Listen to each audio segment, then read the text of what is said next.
pikiran jiwa kita saat ini merenungkan akan apa yang Tuhan sudah kerjakan selama tahun 2022. Saya ajak kita semuanya merenungkan betapa baiknya Tuhan, betapa mulianya Tuhan, betapa kasihnya Tuhan yang sangat luar biasa buat kita anak-anaknya. Bukan hanya sekedar Tuhan itu mati di atas kayu salib untuk kita semuanya. Bukan sekedar bahwa Tuhan itu mau lahir dalam dunia ini untuk kita semua. Tapi penyertaannya luar biasa. Saudara dan saya bisa alami dalam kehidupan kita sepanjang tahun 2022.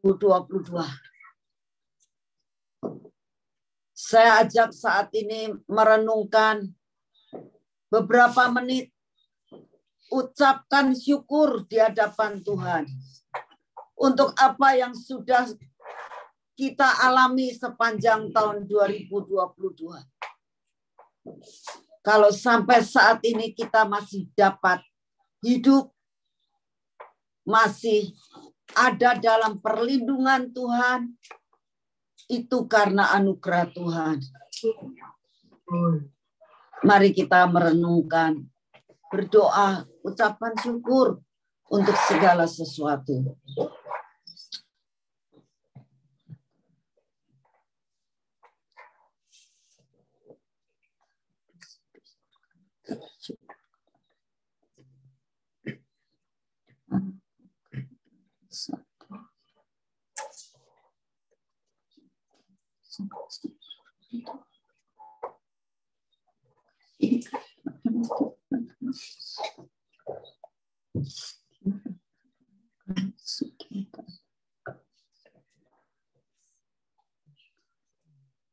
Makasih Tuhan.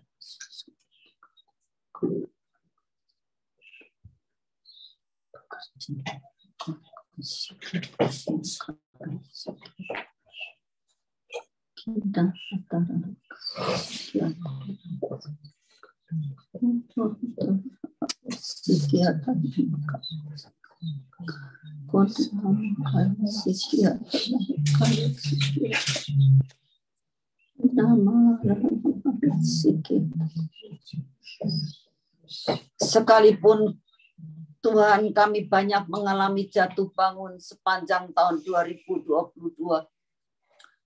Tapi topangan tangan-Mu tidak akan pernah meninggalkan kami. Saat kami jatuh, Engkau angkat.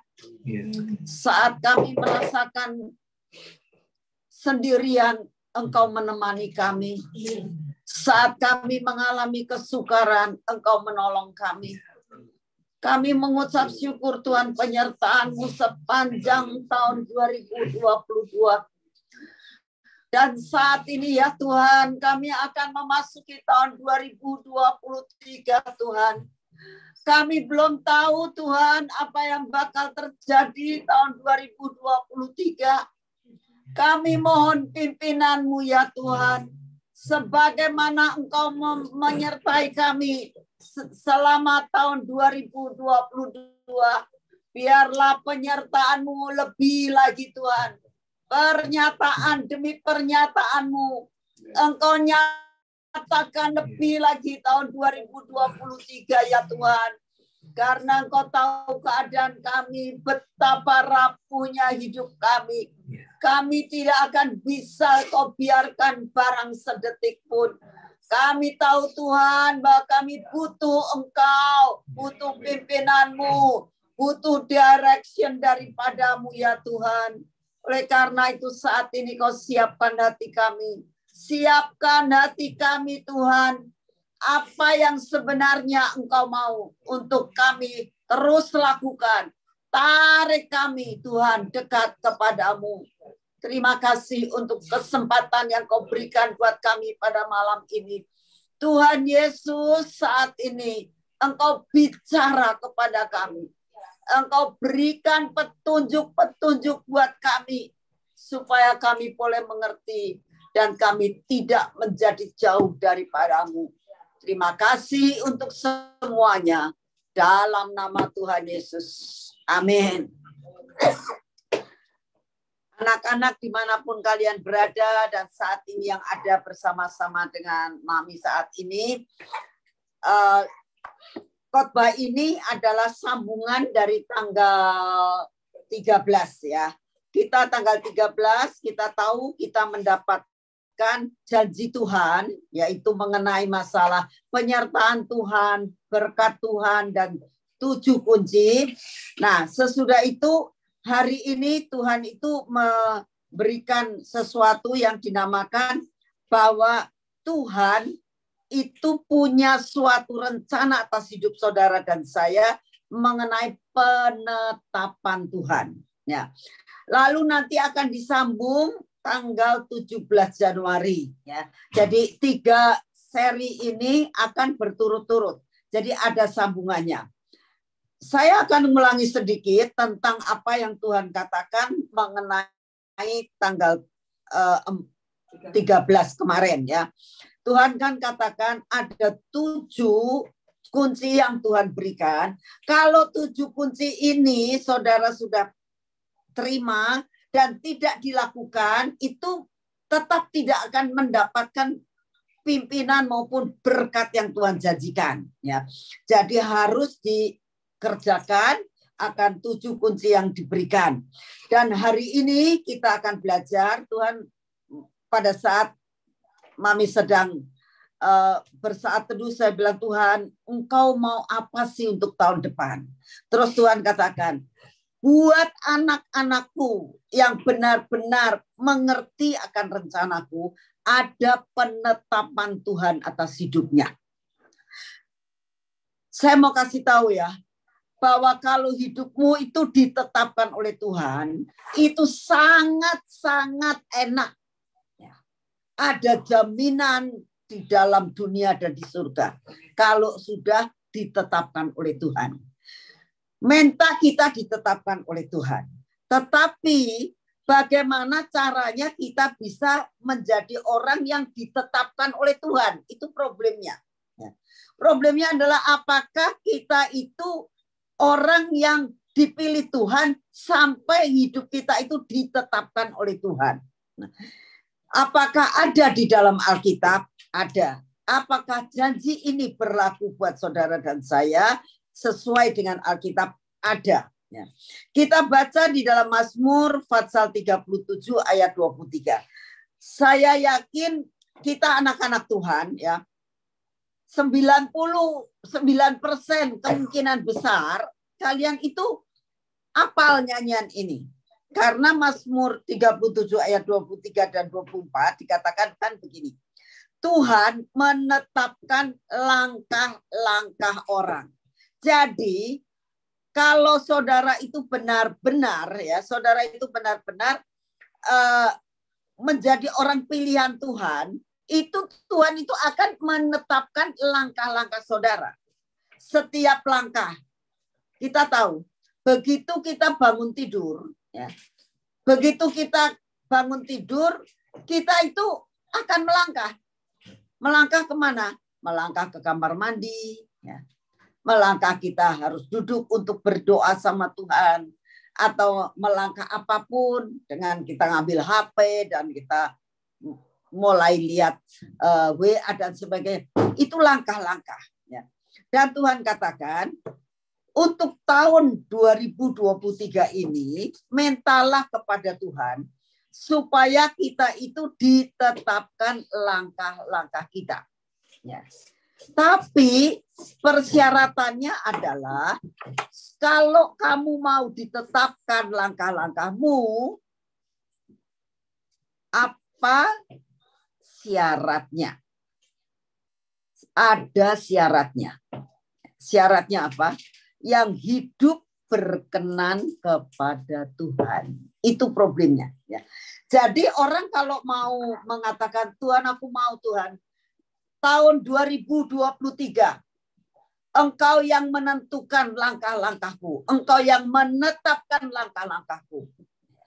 Tuhan katakan, oke, nah, ini perjanjian. Kalau perjanjian itu 2 orang. Nggak ada perjanjian satu orang. Perjanjian itu adalah dua orang. Ini perjanjian Tuhan. Tuhan akan menetapkan langkahmu untuk tahun 2023. Tetapi engkau harus hidup berkenan kepada Tuhan. Ada bagian yang kita terima, ada bagian yang kita lakukan.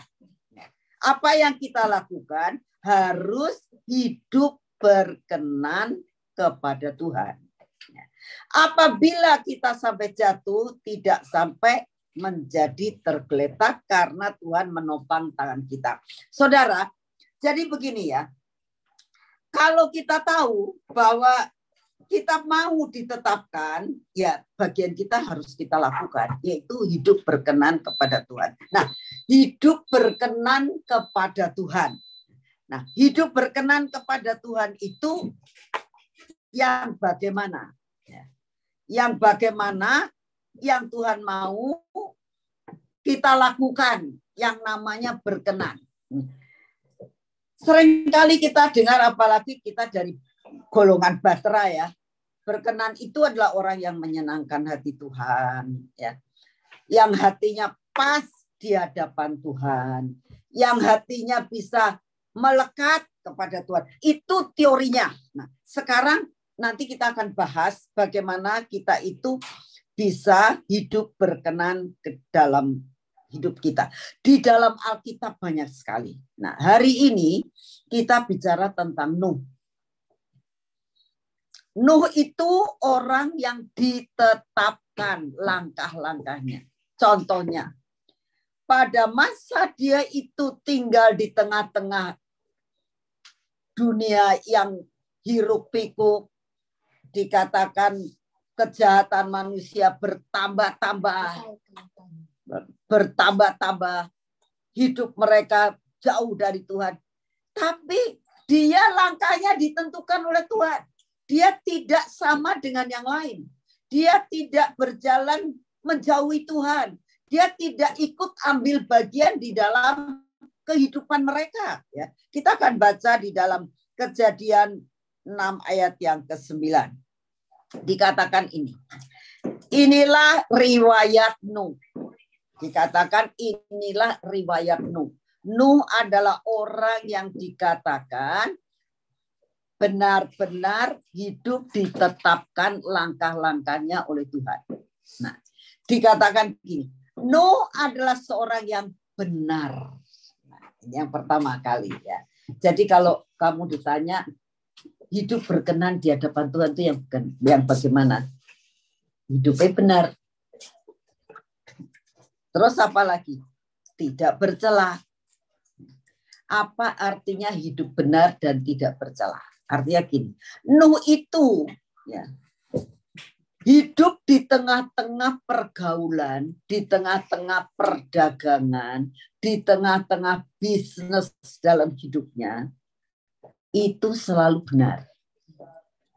Tidak mau melakukan segala sesuatu seperti yang lain. Mungkin orang lain menipu, mungkin orang lain sebagai seorang pembisnis, senggol-menyenggol, makan orang lain, dan melakukan perkara tidak baik. Dia tidak lakukan akan hal itu.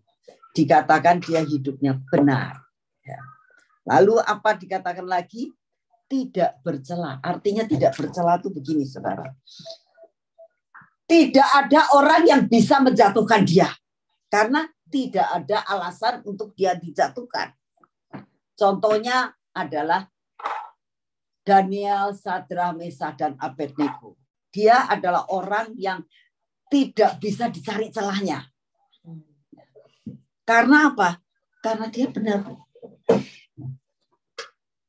Sampai firman Tuhan mengatakan, kalau orang menuduh engkau, maka orang itu akan merasa kecelek ya, artinya akhirnya mereka itu tidak dapat membuktikan bahwa engkau bersalah. Itu namanya tidak bercela. Nah, lalu dikatakan di sini, dan Nuh itu hidup bergaul dengan Tuhan. Ini kuncinya sebenarnya, saudara. Kalau kita hidup bergaul dengan Tuhan, otomatis kita akan hidup benar. Otomatis kita akan hidup tidak bisa dicela oleh orang lain. Tidak ada celahnya. Karena apa? Karena kita itu bergaul sama Tuhan. Hidup dengan Bapa yang hidupnya benar-benar jadi ada transfer roh. Oleh karena itu, kami berdoa, bergaulah dengan orang-orang yang benar di hadapan Tuhan. Bergaulah dengan orang-orang yang hidupnya bergaul dengan Tuhan. Engkau akan kena transferannya. Engkau akan kena dampaknya. Kena dampaknya. Salah satu contoh. Lot itu hidupnya ya nyantel sama Abraham. Ya kan? Tapi pada suatu saat dia itu keluar dari hidup cantelannya sama Abraham. Akhirnya hidupnya sengsara. Ya. Jadi belajarlah kita sebagai anak-anak Tuhan, hiduplah selalu dekat dengan orang-orang yang bergaul dengan Tuhan. Karena itu akan tertransfer dalam hidup kita. Kalau kita bergaul dengan orang-orang yang hidup benar, hidup yang tidak bercela, itu akan kita bisa transfer satu terhadap yang lain. Nah, kita kembali kepada Nuh. Dikatakan Nuh itu bergaul dengan Allah. Ini dikatakan berkenan. Ya. Makanya Nuh itu hidupnya ditetapkan sama Tuhan. Ayat 18 dikatakan begini. Tetapi dengan engkau, aku akan mengadakan perjanjianku. Ingat ya, orang yang hidup bergaul dengan Tuhan, hidup berkenan, langkah-langkahnya ditentukan. Dan yang kedua, apa? Ada perjanjian antara kita dengan Tuhan. Tuhan selalu memberikan suatu janji-janji yang luar biasa buat kita. Untuk tahun depan ini, hiduplah bergaul dengan Tuhan. Nanti engkau akan ditentukan langkah-langkahnya. Langkah-langkah yang ditentukan akan membuat saudara dan saya mendapatkan banyak janji. Ayat 18 dikatakan demikian. Tetapi dengan engkau, aku akan mengadakan perjanjianku dan engkau akan masuk ke dalam bahtera itu. Artinya bahtera ini menggambarkan suatu keselamatan. Engkau akan masuk dalam keselamatan itu. Engkau bersama-sama dengan anak-anakmu dan istrimu dan istri anak-anakmu. Kalau dalam ayat yang selanjutnya itu dikatakan, ya, Nuh diberkati sampai dengan anak-anak dan cucu-cucunya dan keturunannya. Ini janji Tuhan. Ya. Ayat Kejadian 9 ayat yang ke-8 dikatakan. Berfirmanlah Tuhan kepada Nuh dan kepada anak-anaknya yang bersama-sama dengan dia. Tuhan berbicara tidak hanya dengan Nuh, tapi sama anak-anaknya juga. Sesungguhnya aku mengadakan perjanjianku dengan kamu dan keturunanmu. Ya. Jadi kalau Tuhan itu janji, itu tidak hanya sekedar kepada kita, tapi kepada anak-anak kita dan keturunan kita. Sangat luar biasa banget. Ya. Dikatakan bahwa aku akan mengadakan perjanjianku dengan kamu dan dengan keturunanmu. Biarlah benar-benar kita tahu kalau kita ditetapkan oleh Tuhan dengan cara kita bergaul dengan Tuhan, hidup benar di hadapan Tuhan, dan dikatakan kita tidak bersalah. Ya. Kalau yang dinamakan bagaimana cara hidup itu benar, sebenarnya hanya karena anugerah. Karena anugerah Tuhan, Tuhan mampukan kita sampai kita bisa berbuat benar. Tidak melakukan perkara yang menyakitkan hati Tuhan. Di dalam ayat 11 dikatakan, maka aku adakan perjanjianku dengan kamu, bahwa sejak ini tidak ada yang hidup yang akan dilenyapkan oleh air bah lagi, dan tidak akan ada lagi air bah untuk memusnahkan bumi. Dan Allah berfirman, inilah tanda perjanjian yang kuadakan antara aku dan kamu, serta segala makhluk yang hidup yang bersama-sama dengan kamu turun-temurun untuk selama-lamanya. Busurku kutaruh di awan, supaya itu menjadi tanda perjanjian antara aku dan bumi. Apabila kemudian kudatangkan awan di atas bumi dan busur itu tampak di awan, maka aku akan mengingat perjanjianku yang telah ada antara aku dan kamu, serta segala makhluk yang hidup, segala yang bernyawa, sehingga segenap air tidak lagi menjadi air bah untuk memusnahkan segala yang hidup. Saudara, Tuhan kasih perjanjian pelangi. Artinya, Tuhan itu tidak akan membinasakan kita. Sekalipun ada air bah apapun, itu kita akan diluputkan. Ya. Saya tadi mendengar bahwa Semarang banjir. Di mana-mana banjir, di mana-mana banjir. Tapi saya dengar rumahnya Pak Har di depan saja enggak masuk. Itu perlindungan Tuhan. Ya. Kita melihat bahwa Tuhan itu selalu akan membedakan kita. Kita ingat, Tuhan selalu membedakan kita. Yang penting kita hidup benar di hadapan Tuhan, ya. Pasti Tuhan itu akan membedakan. Saudara, saya akan menyaksikan apa yang saat ini saya alami. Setiap pagi saya sampai menangis di hadapan Tuhan. Kalau saya saat teduh, saya belajar untuk benar-benar taat, ya.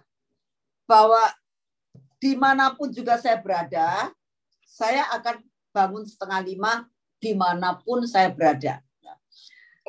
Jadi kalau saat ini saya di Eropa, itu saya akan bangun tetap 4:30 dari waktu Eropa gitu. Dan nggak pernah saya mau mengatakan Tuhan aku baru tidur dan sebagainya. Saya benar-benar mau belajar untuk hidup dalam kebenaran Tuhan dan hidup mengasihi Tuhan. Belajar untuk menyenangkan hati Tuhan. Itu sudah merupakan habit dalam hidup saya. Sebelum saya pergi ke Eropa ini, saya itu mendengar kabar dari Pak Jimmy. Pak Jimmy ini salah satu pasukan yang luar biasa di Eropa, dan dia anak saya, dia begitu sangat dekat dengan saya. Saya bilang, Jim, saya akan pergi ke Belanda dan ke Swiss. Saya bilang gitu. Lalu dia mulai mengatakan, iya tante, saat ini keadaannya, weathernya cukup tidak menunjang. Waktu itu, waktu mau berangkat, -6 ya Jim, -6. Apa itu salju banyak sekali, bla bla bla bla bla bla.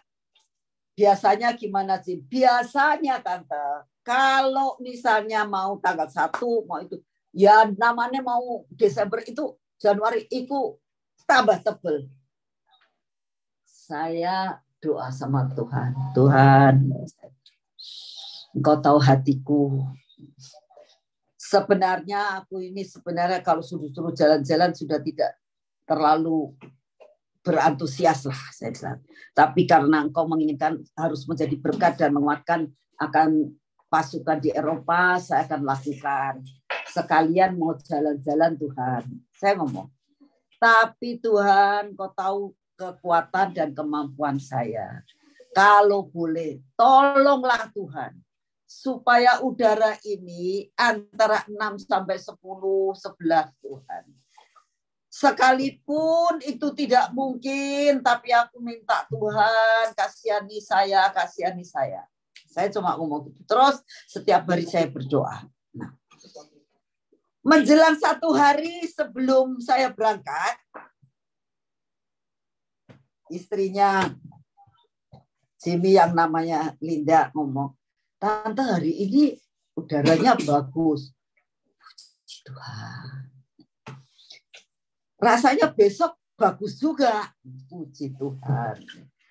Sampai dengan saat ini, biasanya kalau kita, ini saya sudah ada di Swiss, saudara. Biasanya kalau sudah di Swiss itu, ya biasanya sudah minus gitu. Tapi hari ini kita keblerengan, saudara.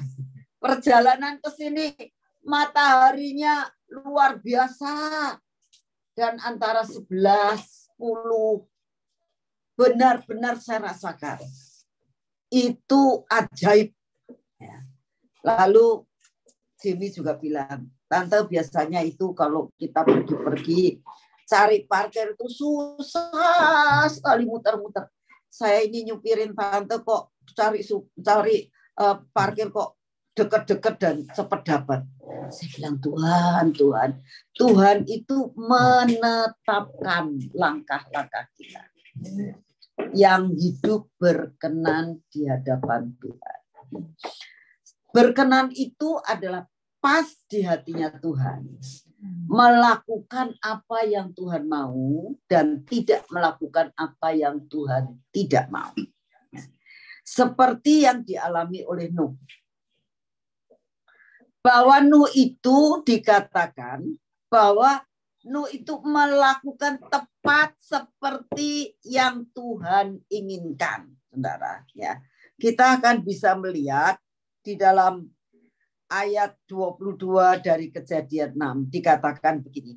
Lalu Nuh melakukan semuanya itu tepat seperti yang diperintahkan Allah kepadanya. Demikian dilakukannya. Ini yang harus kita alami sepanjang tahun 2023. Selain ada 7 kunci yang kita harus lakukan, ini yang harus kita lakukan. Hidup berkenan artinya melakukan semua tepat seperti yang Tuhan perintahkan kepadanya. Jadi itu yang Tuhan mau. Kalau Tuhan menyuruhkan ini, lakukan seperti yang Tuhan mau. Itu pasti Tuhan akan menentukan langkah-langkah hidup kita. Ya. Kita harus sadar ya bahwa betapa rapuhnya hidup kita. Ingat omongan Kong Yusak. Kong Yusak selalu ngomong ini, minta dipaksa, minta dipaksa. Minta jadi tawanan roh. Setiap hari ada baiknya kalian dimanapun berada saat ini yang mendengarkan akan khotbah ini. Ya. Minta dipaksa. Minta supaya kita setiap hari minta jadi tawanan roh. Bukan tawanan karep kita sendiri. Kehendak kita sendiri. Kalau karep kita pengennya macam-macam. Tapi benar-benar kita harus katakan, Tuhan, biar aku melakukan bagian yang sebenarnya Engkau mau untuk aku lakukan. Nah, sekarang kita akan belajar. Apakah orang yang ditetapkan oleh Tuhan itu bisa jatuh apa tidak? Ayat selanjutnya dikatakan, apabila ia jatuh, tak akan tergeletak. Ya kan? Berarti apa? Bisa jatuh enggak? Bisa. Jadi orang yang ditetapkan oleh Tuhan bisa jatuh. Nah, tapi tidak akan tergeletak. Kenapa bisa jatuh? Karena hidupnya melenceng dari perkenanan Tuhan. Kalau engkau ada dalam perkenanan Tuhan, tidak bakal jatuh. Tapi karena kita mulai melenceng, itulah yang membuat kita jatuh. Ini adalah warning yang harus kita ingat.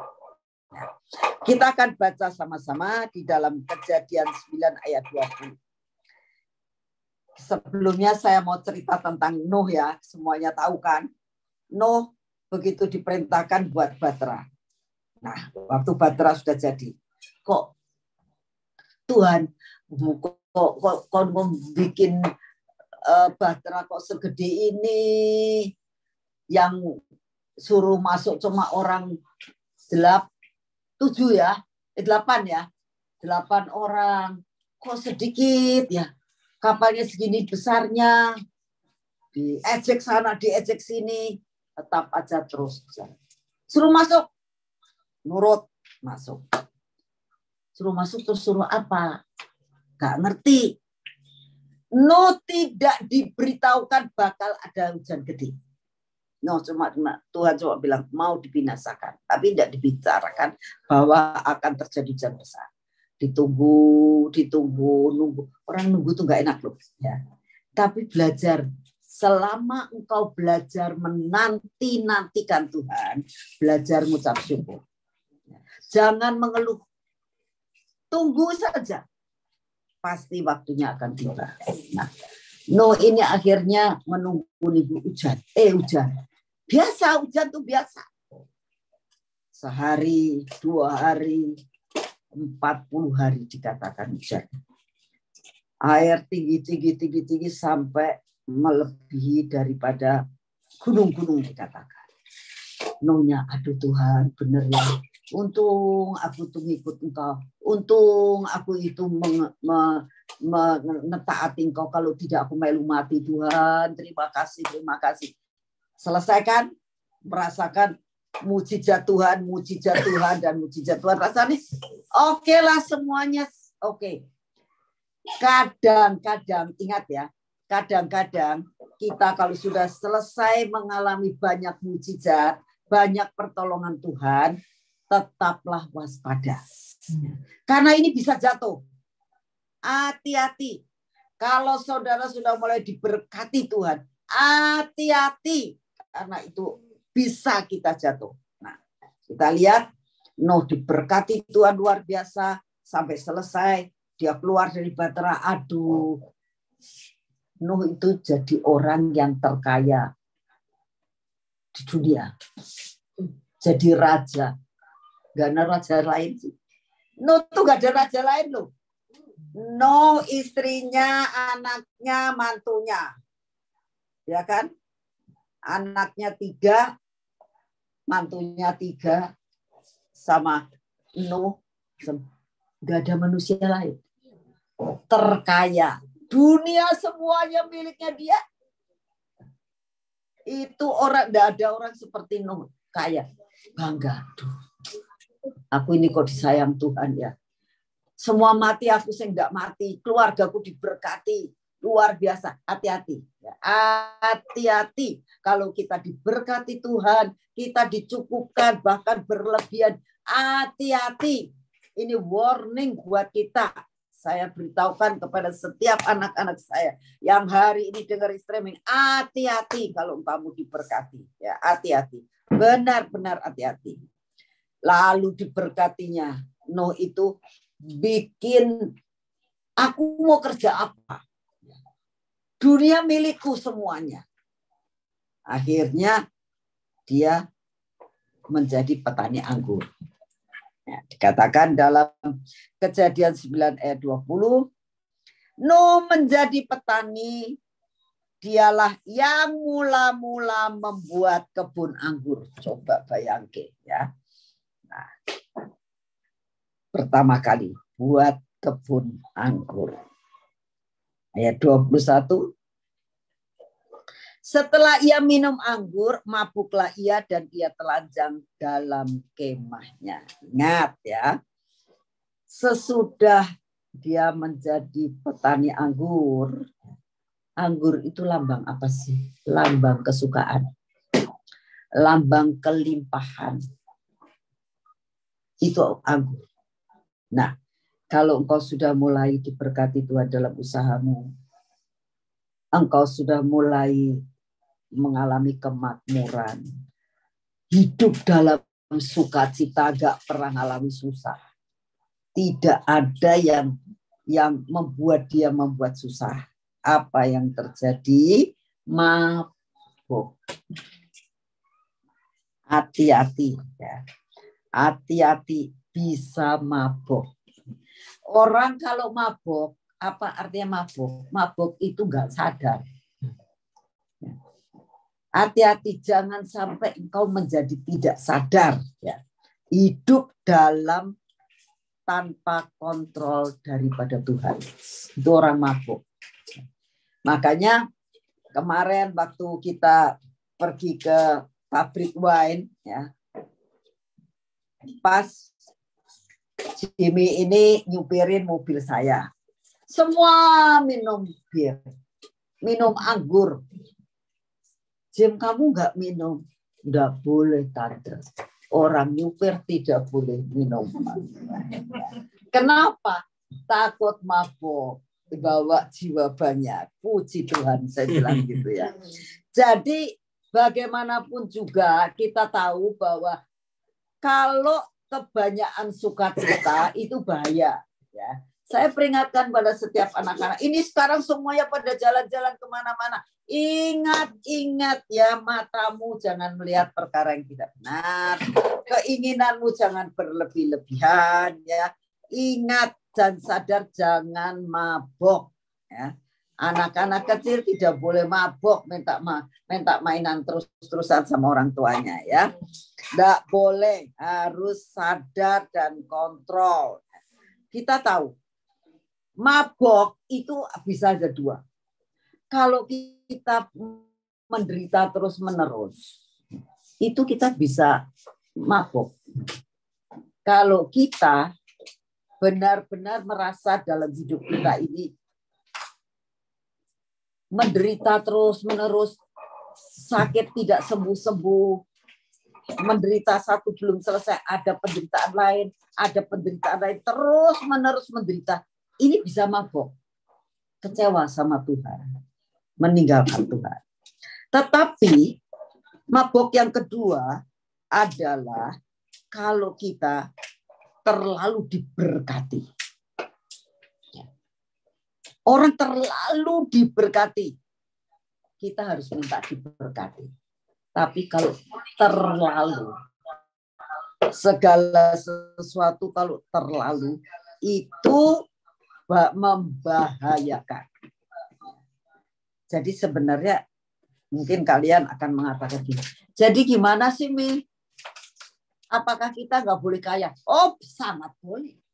Apakah Tuhan tidak menginginkan kita kaya? Tuhan tidak pernah menginginkan kita miskin. Jadi bagaimana?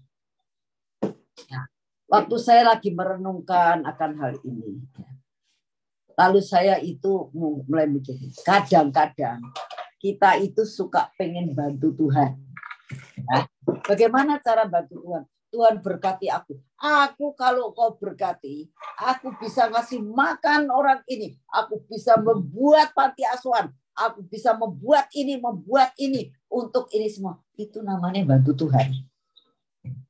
Kalau itu bukan jatahmu, nggak usah diambil. Karena itu akan membuat kamu menjadi jatuh. Jadi lakukan bagian kamu sesuai dengan jatahmu masing-masing. Kalau jatahmu memang segini, ya lakukan. Jangan membantu Tuhan. Jangan membantu Tuhan. Tuhan nggak perlu dibantu. Justru kita minta Tuhan bantu kita. Bukan kita bantu Tuhan. Tapi seolah-olah ini pelayanan gitu loh. Seolah-olah ini pelayanan. Wah, harusnya itu kok bakal Tuhan berkatilah aku Tuhan. Aku mau begini.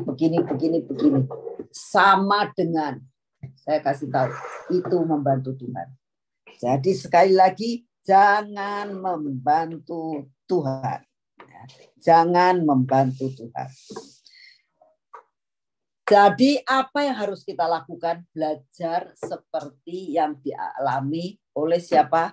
Salomo. Salomo itu dari raja, semua raja keturunan Raja Daud. Dia itu yang terkaya. Dia sama Daud lebih kaya dia. Sebab apa? Seluruh kekayaannya Daud jatuh ke dia. Ditambah dengan dia diberkati orang-orang semuanya, kekayaan dari negara-negara lain juga semua memberi berkat sama dia. Itu kayaannya luar biasa.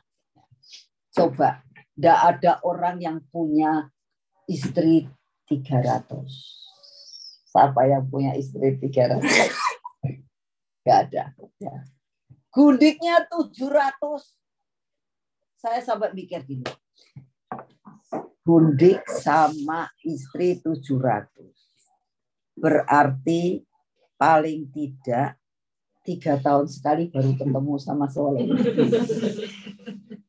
3 tahun sekali ketemu Salomo. Itu kalau bisa ketemu. Ya, kalau Salomo lagi ada Ratu Seba sama Ratu Seba terus-terusan seminggu, sebulan enggak dikunjungi itu. Ya, kayak apa? Sampai kayak apa tuh? Itunya kekayaannya. Dia bisa bikin syair di mana-mana. Luar biasa. Tapi pada detik-detik terakhir, apa yang dia katakan? Dalam Amsal 30 ayat 7, 8, dan 9 dikatakan begini. 2 hal aku mohon kepadamu ya Tuhan. Jangan itu kau tolak sebelum aku mati. Yakni, jauhkanlah daripadaku kecurangan dan kebohongan. Ya, ini yang harus kita minta ya. Tuhan, lepaskan aku dari kecurangan. Apa arti curang? Curang itu ya, kamu kerja bisa curang, terhadap istri sama bisa curang. Mencurangi itu ya enggak berarti artinya suka bohongin istri, bohongin suami. Itu curang. Enggak boleh. Terus apalagi yang dinamakan curang? Bohong. Suami istri jangan bohong, anak sama orang tua jangan bohong. Pokoknya tidak boleh ada bohong dan curang. Ya. Ini yang harus kita minta. Jujur di hadapan Tuhan. Jangan berikan kepadaku kemiskinan atau kekayaan. Biarkanlah aku menikmati makanan yang menjadi bagianku. Artinya apa? Yang itu sudah jatahku. Minta apa yang jadi jatah kita. Jadi gini, kalau kita dapat jatah, kalau memang jatahnya kita gede, mau kok apa pasti jadi. Dan kalau sudah jatah, itu pasti kita kuat. Ingat ya, kalau itu jatah kita, pasti kita kuat. Jangan minta lebih dari jatah yang Tuhan berikan. Nanti kita nggak kuat. Kalau kita nggak kuat, kita jatuh. Jadi ini yang Tuhan minta, mintalah kepada Tuhan, ya. Jangan sampai kita menjadi miskin. Ayat 9. Supaya kalau aku kenyang, aku tidak menyangkalmu dan berkata siapakah Tuhan itu. Atau kalau aku miskin, aku mencuri dan mencemarkan namamu. Allahku, inilah hidup yang dinamakan hidup menikmati. Ya, ini. Kalau kamu mengatakan, jadi boleh kaya enggak? Ini boleh, sangat boleh. Cari uang boleh enggak? Harus wajib cari uang. Kerjalah sing bakal. Ya. Yang sungguh-sungguh kamu kerja. Cuma ingat, kalau belum jatahmu, kamu kaki jadikan kepala, kepala jadikan kaki, berkat itu akan lari. Ingat. Tapi kalau sudah menjadi berkat, jatah kita, berkat itu mengejar kita. Itu pasti. Jadi kamu tidak usah takut, kita sebagai anak-anak Tuhan tidak usah takut, jatah akan mengejar kita. Ya. Tapi kalau belum jatahnya, ya lari. Jadi inilah yang Tuhan inginkan dalam hidup kita. Kesimpulan semuanya adalah bergaulah dengan Tuhan.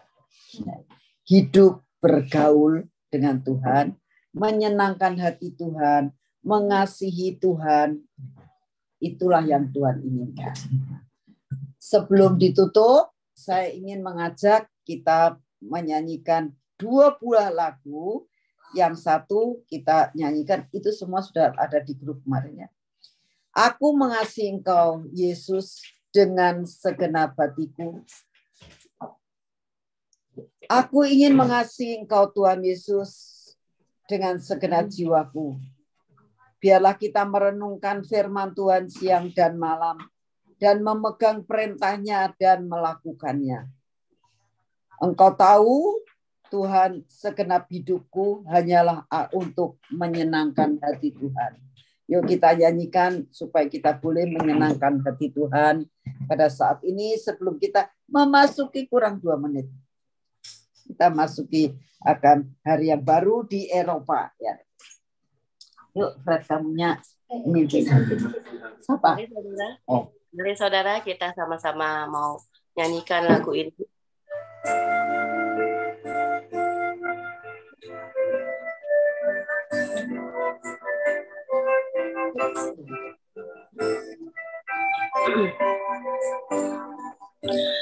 Aku mengasihi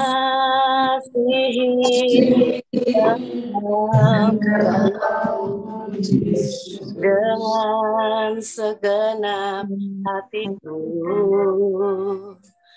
Aku mengasihi Engkau, Yesus, dengan segenap jiwaku. Ku renungkan firman-Mu siang dan malam. Ku pegang firman-Mu dan ku lakukan. Engkau tahu ya Tuhan, tujuan hidupku hanyalah untuk menyenangkan hati-Mu.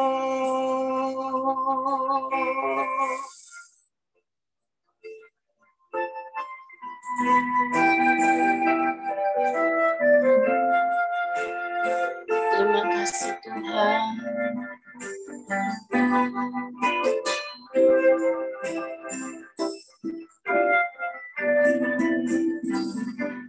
Aku mengasihi Engkau, Yesus, dengan segenap hatiku.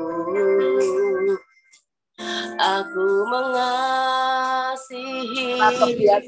Engkau, Yesus, dengan segenap jiwaku. Ku renungkan firman-Mu siang dan malam.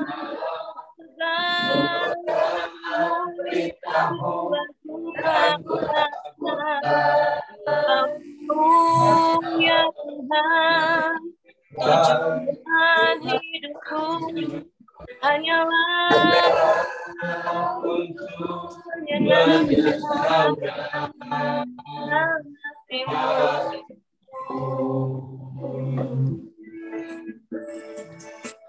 Ku renungkan firman-Mu siang dan malam, perintah ku lakukan. Tahu ya Tuhan, tujuan hidupku hanyalah untuk menyenangkan hati-Mu, menyenangkan hati-Mu, menyenangkan hati-Mu. Biarlah hari ini kita akan membawa akan hidup kita masuk ke tempat kudus Tuhan. Karena kita tahu bahwa kita akan memasuki akan tahun yang baru. Masing-masing suruh kita berdoa.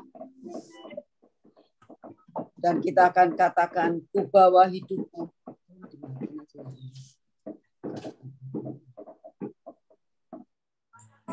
Bawa hidup aku sekarang ke tempat kudus-Mu, Tuhan. Ku serahkan seluruh hidupku, penuhi hatiku sekarang dengan urapannya, agar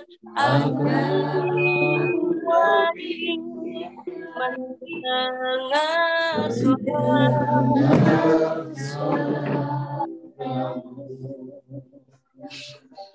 jadikan aku Tuhan rumah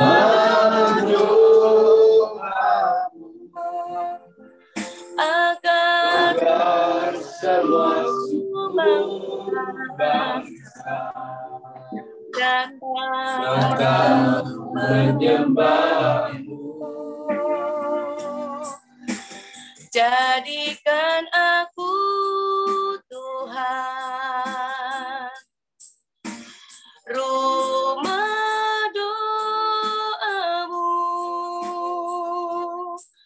agar semua suku bangsa datang menyembah-Mu. Jadikan aku Tuhan rumah doa-Mu, agar semua suku datang menyembah-Mu. Penuhi hatiku dengan harapan yang baru, Sekali lagi ke bawah hidup, agar aku bawa hidupku sekarang padamu, tempat kudus-Mu, Tuhan. bawalah Tuhan kami dekat kepada-Mu. Ku serahkan seluruh hidupku. Sekali lagi katakan, bawa hidupku sekarang tempat kudus-Mu, Tuhan. Di mezbah-Mu ku serahkan seluruh hidupku. Penuhi hatiku sekarang dengan urapan yang baru, agar aku lebih lagi mendengar suara-Mu. jadikan aku Tuhan Jadikan aku Tuhan rumah doa-Mu, agar semua suku bangsa datang menyembah-Mu. Jadikan aku Tuhan rumah doa-Mu,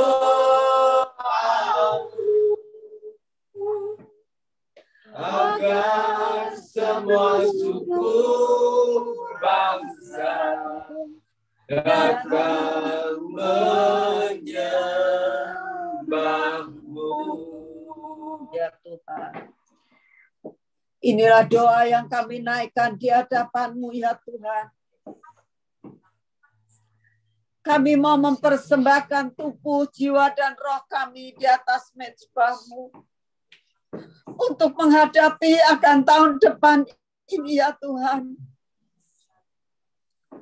Tuhan, kami minta di dalam nama-Mu, Engkau yang menetapkan langkah-langkah hidup kami. Dalam setapak demi setapak dalam hidup kami, Tuhan. Untuk kami boleh berkenan di hati-Mu. Kami boleh bergaul dengan Engkau. Dalam keadaan apapun juga saat ini, dimanapun juga kami berada. Bisnis apapun yang saat ini Engkau percayakan kepada kami. Pelayanan apapun yang Engkau saat ini sedang percayakan kepada kami. Ingatkan kami Tuhan dari mana kami diambil. Ingatkan kami Tuhan bahwa kami hanya seperti setitik debu Tuhan. Yang sebenarnya tidak ada harga dan artinya lagi. Kalau Engkau angkat kami untuk memasuki tahun 2023, kami tahu Tuhan, kami tahu itu semua karena anugerah-Mu. Amin. Jangan lepaskan kami. Jangan lepaskan kami ya Tuhan. Jangan lepaskan kami.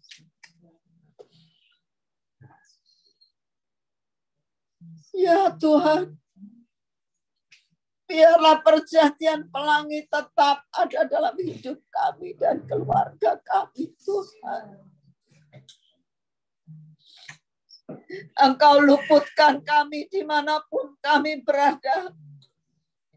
Luputkan kami, Tuhan, dari semua malapetaka yang mau tidak mau harus terjadi. Tuhan, pegang tangan kami saat ini. Mari anak-anak dimanapun kamu berada, angkat tanganmu. Minta Tuhan pegang tangan kita, jangan kita yang memegang tangan Tuhan. Kalau kita pegang tangan Tuhan, kita akan dapat terlepas. Tapi kalau Tuhan yang memegang tangan kita, Tuhan tidak akan dapat melepaskan tangan kita.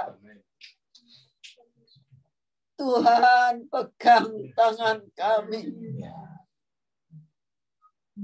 Biar setiap langkah hidup kami tahun 2023, Tuhan.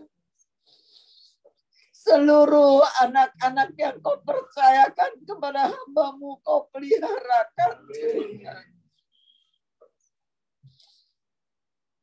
Jangan Kau biarkan sebagaimana Nuh yang berkenan di hati-Mu.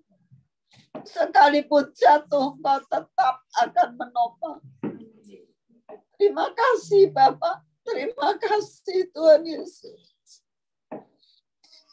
Biarlah malam ini dimanapun kami berada, Tuhan, sekali lagi pegang tangan kami. Biarlah perjanjian pelangi dan perjanjian darah serta perjanjian garam mengikat kami saat ini. Kita berdoa dalam bahasa roh saat ini, minta kekuatan.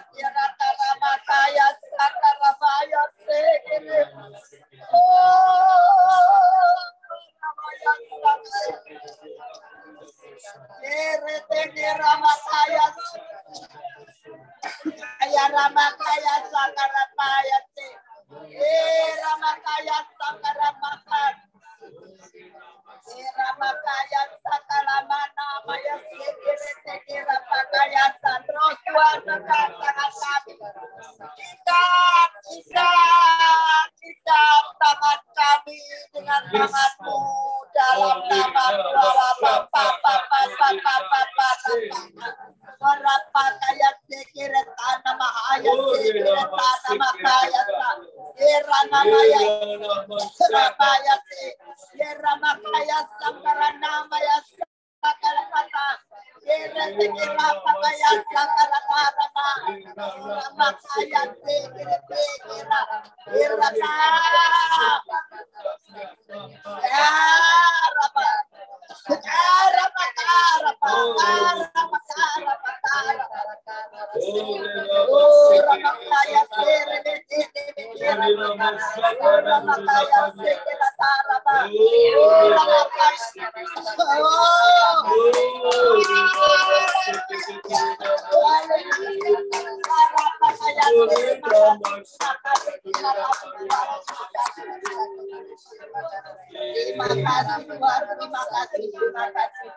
Terima kasih.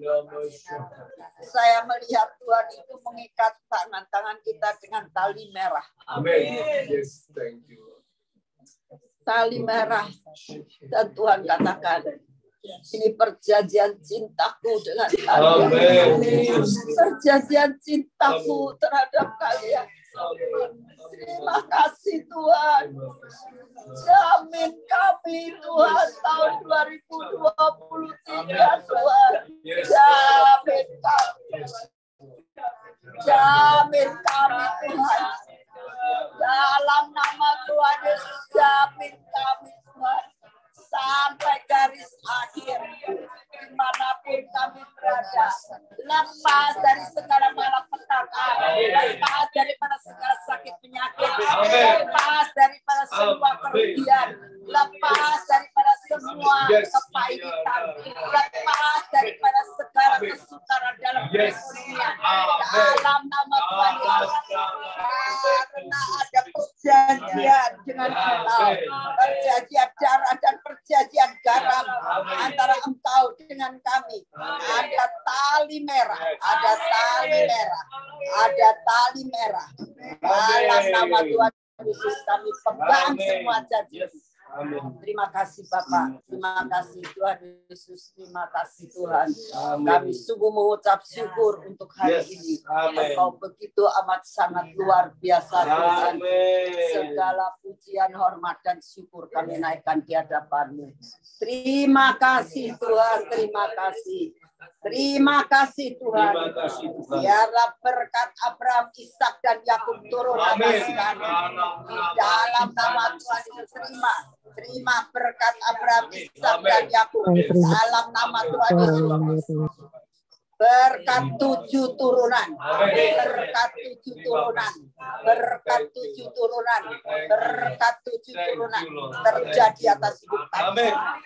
Di dalam nama Tuhan Yesus. Amin.